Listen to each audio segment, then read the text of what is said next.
Friends, welcome back. ठीक है, और हम लोग जो साइंस का सेल्फ असेसमेंट 1 है, इसका आगे ऑनवर्ड हम लोग सॉल्व करना स्टार्ट करते हैं। 11 ओके, 11 का ए देख लेते हैं। 11 का ए है, from the given table identify the metal alloy that should be used to make following gadget. A लिखना है, देखिए बॉक्स बना हुआ ए में है heating element of electric geyser. Electric geyser में हीटिंग एलिमेंट के तौर पे किसका यूज करेंगे? तो याद रखना स्टूडेंट, हीटिंग एलिमेंट में ज्यादातर कोशिश किया जाता, ज्यादातर क्या कोशिश हीटिंग एलिमेंट में यूज किया जाता है एलॉय को, जैसे नाइट्रोन का वायर हो गया। ठीक है, तो इसमें देखिए नाइट्रोन कौन सा है, तो लिख देंगे नाइट्रोन वायर। ठीक है, जिसका रेसिस्टिविटी भी बहुत हाई होता है। सेकंड है फिलामेंट ऑफ इनकैंडेसेंट बल्ब। तो फिलामेंट में बल्ब का फिलामेंट के तौर पे किसका यूज करते हैं? टंगस्टन का, क्योंकि उसका मेल्टिंग एंड बॉइलिंग पॉइंट बहुत हाई होता है।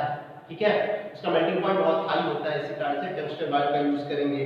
तो 11 के फर्स्ट आंसर होगा नाइट्रोन, 11 के ए का फर्स्ट आंसर होगा नाइट्रोन एंड 11 के ए के सेकंड का आंसर होगा टंगस्टन।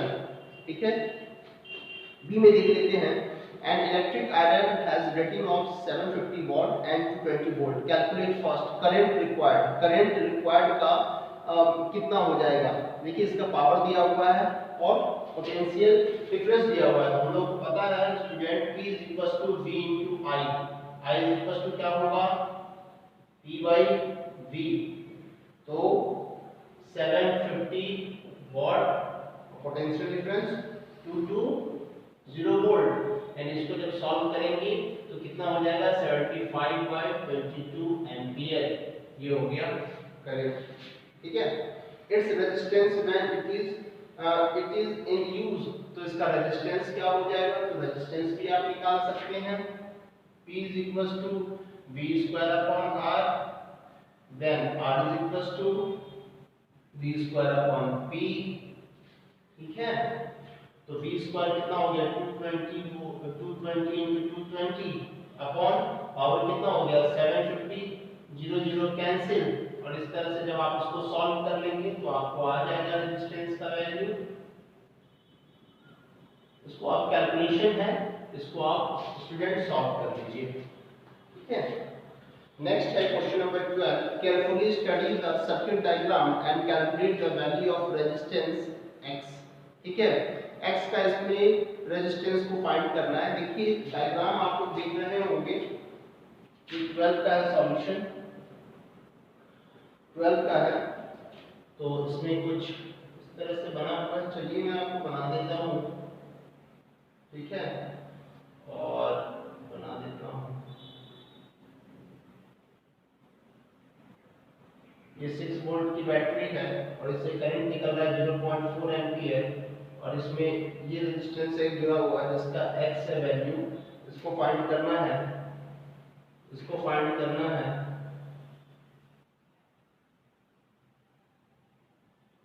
ठीक है, ये हो गया 12 ओम, ये हो गया 6 ओम और ये हो गया 3 ओम और ये हो गया 2 ओम। ठीक है, तो इसको आपको कैलकुलेट करना है। इसमें x का वैल्यू फाइंड करना बहुत आसान है।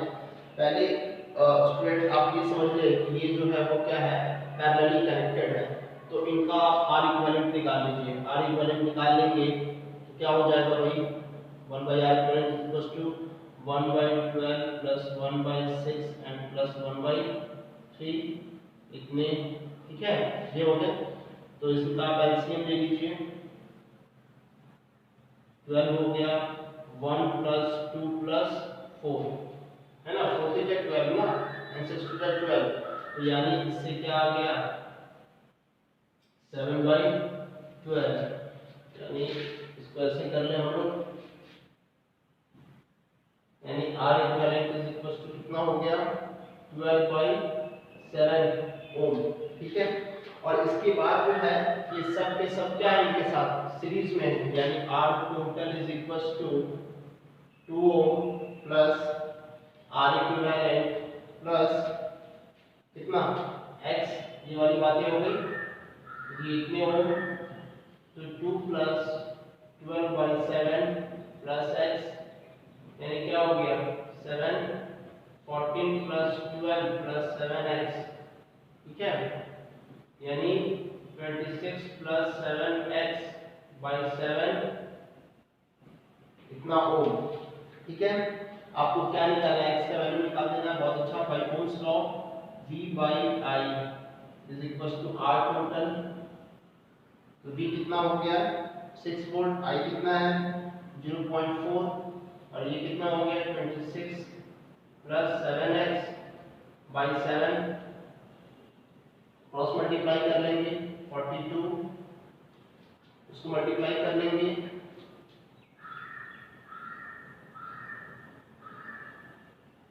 10.4, इसको मल्टीप्लाई कर लेंगे 2.8,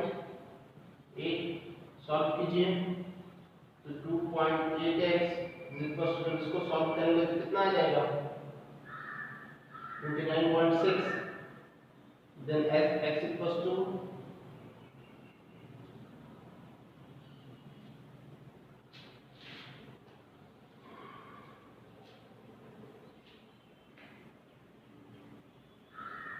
देखिए इसको सॉल्व कर लीजिए।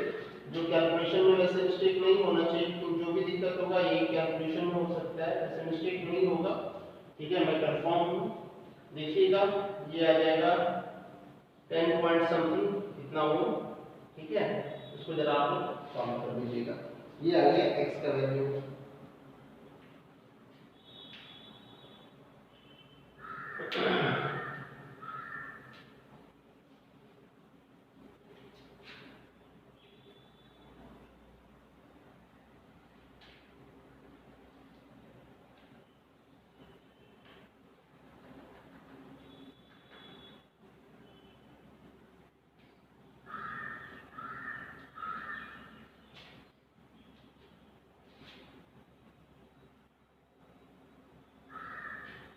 ठीक है, कोई दिक्कत नहीं है।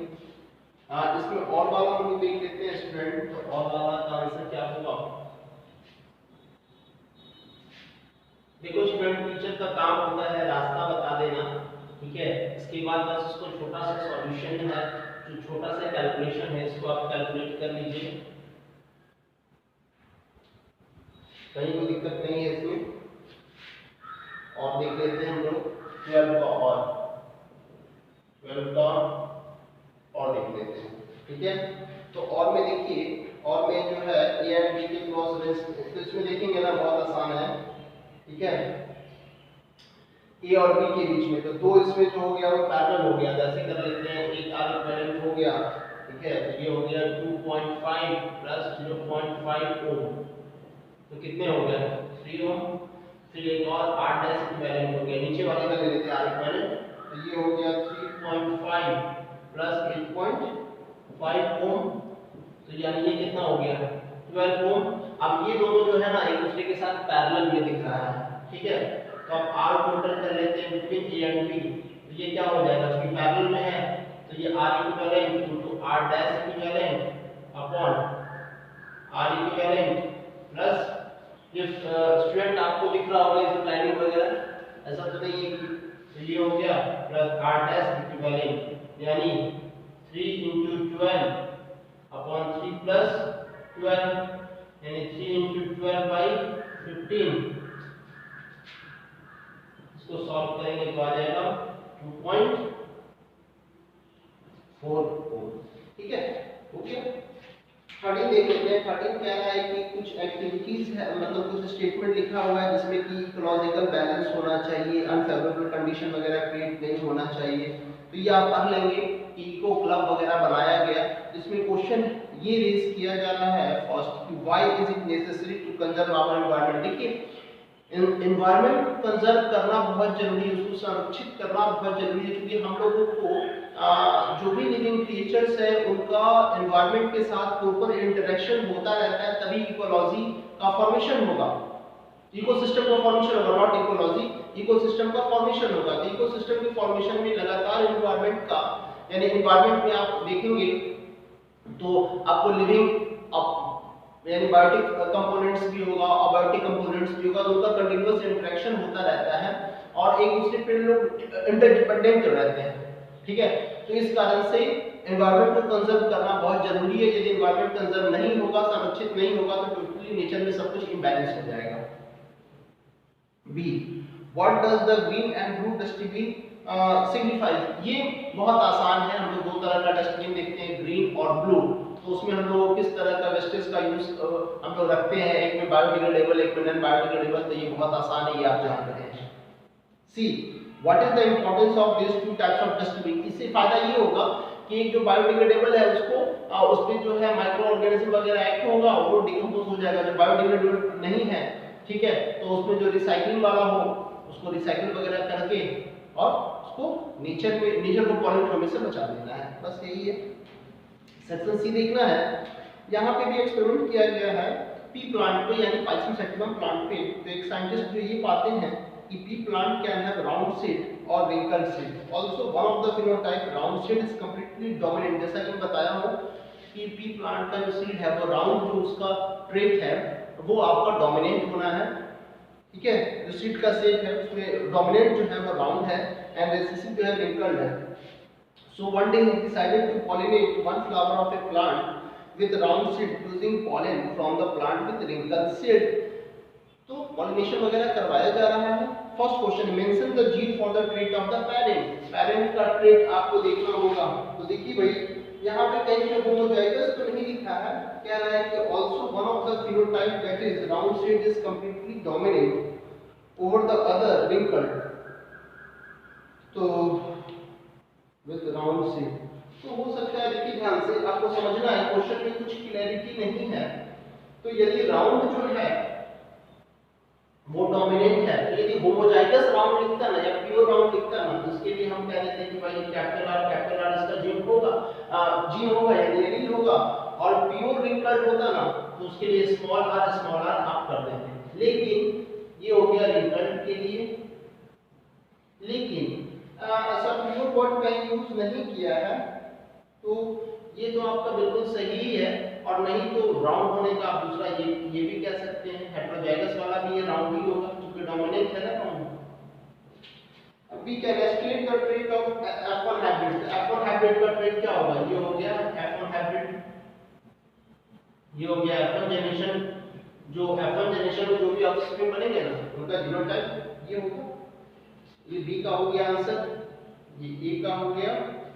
सी का देख लेते हैं, right the ratio of F2 generation obtained from this cross, right the name of the cross. देखो भाई, ये जो क्रॉस हो रहा है ये आपका मोनो हाइब्रिड क्रॉस हो रहा है।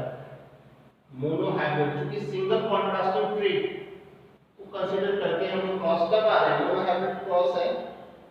और इसमें क्या होता है, फिनोटाइपिक रेशियो, क्योंकि रेशियो पूछ रहा है तो हम लोग दोनों कर देते हैं। ये आप लोगों को स्टूडेंट दिख रहा होगा, फिनोटाइपिक रेशियो जो है वो होता है 3:1 एंड जीनोटाइपिक जो होगा, जीनोटाइपिक रेशियो वो होता है 1:2:1, ठीक है।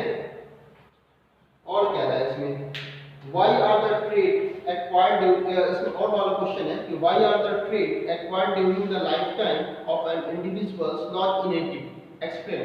देखिए इससे पहले वाले क्वेश्चन में भी हमने डिस्कस किया था, वो डांसर वाला था कि यदि हस्बैंड एंड वाइफ अच्छे डांसर हैं तो अच्छे डांसर होने का जो कैरेक्टरिस्टिक्स है वो एक्वायर्ड कैरेक्टरिस्टिक्स हो गया, समझ रहे हैं। जो आफ्टर बर्थ आप उसको गेन कर रहे हैं, वो आपने जो क्वालिटी यहाँ पे आने के बाद जो गेन किया वो कहीं से भी, ठीक है, ये जो कैरेक्टरिस्टिक्स है वो कहीं से भी आपके जीन के साथ लिंक्ड नहीं हुआ। तो जो भी चीज जीन के साथ लिंक्ड नहीं होगा, ठीक है, वो ऑफस्प्रिंग में वो इनहेरिटेड नहीं होगा। जैसे कि आप नहीं कह सकते कि जज के जो बच्चे होंगे वो जज ही होंगे, टीचर्स के बच्चे टीचर्स ही होंगे, ऐसा आप नहीं कह सकते, ठीक है। वो डिपेंड करता है कि आप किस फील्ड में अधिक मेहनत करते हैं। हाँ, थोड़ा सा नेचर का प्रभाव रहता है कि कुछ बच्चे बचपन से ही बहुत टैलेंटेड होते हैं, कुछ बच्चे का बचपन से इस पर्टिकुलर फील्ड में उनका इंटरेस्ट ज़्यादा अच्छा दिखता है, लेकिन आप श्योरिटी के साथ नहीं कर सकते हैं। इस कारण से नहीं कह सकते हैं, प्रोबेबिलिटी भी बहुत लेवल तक आप नहीं लगा सकते हैं क्योंकि वो जीन से कनेक्टेड लिंक्ड नहीं होता है। इसके बाद स्टूडेंट क्वेश्चन नंबर हम लोग 15 कर लें। 15 बहुत आसान है, इसमें भी जो है एक बार मैग्नेट है, नॉर्थ पोल वगैरह दिया हुआ है और इसमें मैग्नेटिक फील्ड लाइंस भी इसका दिखा रहा है, ठीक है, ये सब सारा चीज है। इस तरह से, ठीक है। कुछ एक्चुअली मैं उतना नहीं बनाया, आप उसको समझ जाएंगे। इसमें क्वेश्चन पूछ रहा है what is the mean by magnetic field lines. देखिए मैग्नेटिक फील्ड लाइंस का मतलब होता है कि वो direction of magnetic field lines का मतलब जो होता है वो होता है कि वो डायरेक्शन ऑफ मैग्नेटिक फील्ड के फोर्स का डायरेक्शन क्या है वो बताना होता है मैग्नेटिक फील्ड लाइंस। तो magnetic field lines explains that the direction of magnetic force, ठीक है। बस V ये हो गया, वो डायरेक्शन ऑफ क्या बताना होता है, डायरेक्शन ऑफ मैग्नेटिक फोर्स का वो डायरेक्शन बता रहा होता है, ठीक है। What does the degree of closeness of magnetic field lines near the pole signifies। देखिए मैग्नेट का जो मैग्नेटिक स्ट्रेंथ है वो डायरेक्टली प्रोपोर्शनल होता है density of magnetic field lines, और मैग्नेटिक फील्ड का जो स्ट्रेंथ सबसे ज्यादा पोल्स पे होता है, ठीक है। और वहां पे मैग्नेटिक फील्ड लाइंस की जो डेंसिटी है वो हम सबसे ज्यादा देखेंगे, ठीक है। लेकिन डेंसिटी ज्यादा होगा बट नेवर, कभी भी टू मैग्नेटिक फील्ड लाइंस एक दूसरे को इंटरसेक्ट नहीं करेगा। सी है give two uses of magnetic compass. Magnetic compass का तो एक आप यूज कर सकते हैं मैग्नेट में जो डायरेक्शन ऑफ मैग्नेटिक फोर्स को जानने के लिए। दूसरा मैग्नेटिक कंपास का आप यूज कर सकते हैं डायरेक्शन वगैरह, ज्योग्राफिकल डायरेक्शन वगैरह को जानने के लिए। मैग्नेटिक कंपास में जो मैग्नेटिक नीडल होता है ना, जनरली उसका वही यूज है। और है इसमें what are the characteristics of magnetic field lines. तो मैग्नेटिक फील्ड लाइंस के कैरेक्टरिस्टिक्स बताने हैं तो बहुत आसान है। मैग्नेटिक फील्ड लाइंस जो होगा वो रिप्रेजेंट करेगा डायरेक्शन ऑफ मैग्नेटिक फोर्स, ठीक है। मैग्नेटिक फील्ड लाइंस हमेशा जो होगा वो मैग्नेट के बाहर, मैग्नेट के सराउंडिंग में एक क्लोज लूप के फॉर्म में होगा। उसमें magnetic field lines north pole से इमर्ज कर रहा होगा और साउथ पोल में मर्ज करेगा। इनसाइड द मैग्नेट की बात करेंगे तो मैग्नेटिक फील्ड का डायरेक्शन जो होगा यूनिफॉर्म पैरेलल लीनियर होगा, जो कि south pole to north pole होगा। Magnetic field lines never intersect each other, क्योंकि मैग्नेटिक फील्ड लाइंस यदि एक दूसरे को इंटरसेक्ट करता है तो जहां पे पॉइंट ऑफ इंटरसेक्शन है वहां पे एक साथ दो डायरेक्शन बताए जाएंगे, तो दो डायरेक्शन पॉसिबल नहीं है। This is because magnetic field lines खुद एक वेक्टर क्वांटिटी है, उसके पास मैग्नीट्यूड भी होता है, डायरेक्शन भी होता है, ठीक है। तो ये हो गया कैरेक्टरिस्टिक्स मैग्नेटिक फील्ड लाइंस का। तो स्टूडेंट्स आज आपका साइंस का सेल्फ असेसमेंट जो है 1 जो है वो आपका इस वीडियो से पूरा कंप्लीट हो गया। 15 तक का हम लोग डिस्कस कर लिए। अगले वीडियो में हम लोग देखेंगे सेल्फ असेसमेंट 2 हम लोग डिस्कस करेंगे, ठीक है।